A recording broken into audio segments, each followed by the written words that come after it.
Welcome to Switch Center and Around the Horn news show, where we're going to recap some of the things we talked about on our podcast that you can see in the video here. I'm Quinn. I'm Burge. I'm Trey. And I'm Ethan. One of the first topics that we covered was about Pokemon's 30th anniversary.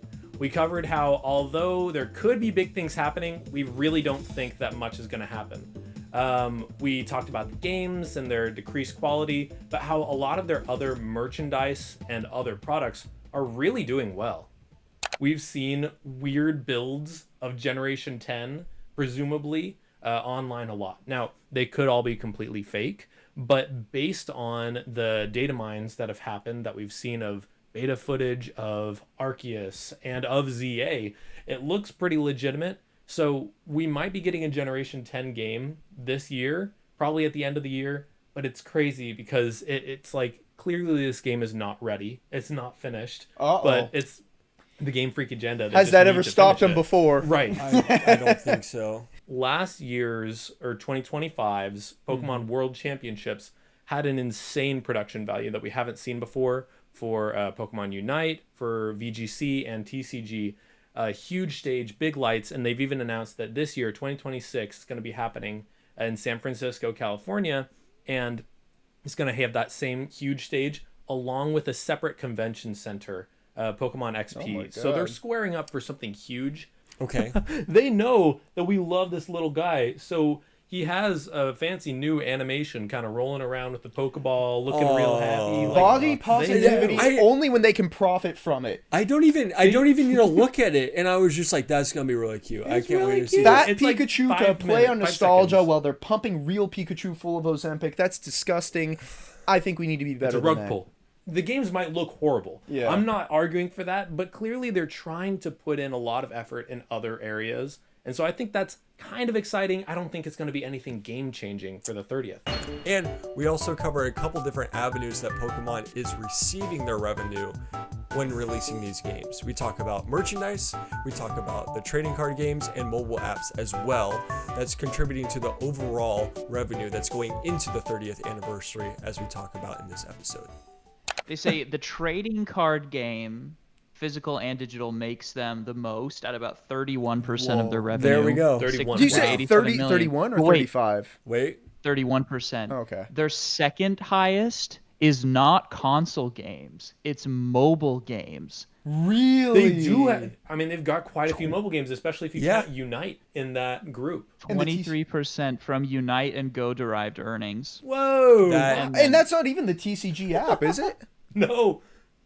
Oh, but that's the first Well, one. maybe, Okay, yeah. because Yeah. you're saying digital and physical. Okay, then how far down is the video games? Console games is 14%. Yeah, and then even above that, actually higher than mobile gaming as well is licensing and merchandise. So royalties and then merchandise licensing gosh. makes them about 25%. It's everything else. We also talked about Metroid, what we could possibly see in an upcoming Direct, or what we might see in the 40th anniversary for Metroid. There's possibilities of a Metroid Prime 2 remake, or even a Super Metroid remake. Obviously, there's been a recent push for more Metroid stuff, and with the success of Dread in 2021, and then Prime Remaster doing as well as it did, despite very little marketing, and then Prime 4 is selling well, even though that it doesn't have the best reputation, just because it's been so long. I could see them doing something. I think a remaster or port of Prime 2 is possible if they do port it would with be Prime awesome. 3 maybe. At the same time, there's been a lot of talk that maybe the studio that made Dread could be working on a Super Metroid remake, which would be insane That would and be super fun. awesome. I'd play that. Yeah, so I don't know. There could be something, but I think Metroid's anniversary is a little later in the year, I think. I can't remember correctly when exactly the original came out. Obviously it came out in 86, but I don't know what month. But I think everybody's talking about the Zelda anniversary, so I think that happens sooner in the year. And obviously there's supposed to be a Direct within the next few weeks or so. Yeah. So, I don't know.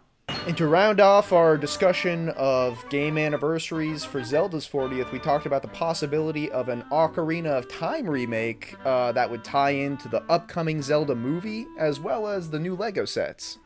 The main theory is that they're going to remake Ocarina of Time. I guess a few pieces of evidence towards that are the new Zelda movie that's coming out. Aesthetically, anyways, I'm sure it's going to be an original story that like sort of is inspired by all the different games plot lines.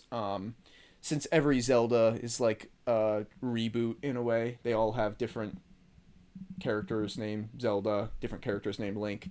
But aesthetically, it seems to be borrowing a lot from Breath of the Wild and Ocarina of Time. So there would be a lot of incentive to remind current audiences of what happens in Ocarina of Time. Also, the new Lego set that's coming out, because they're also making a Zelda Lego, is the final battle of Ocarina of Time.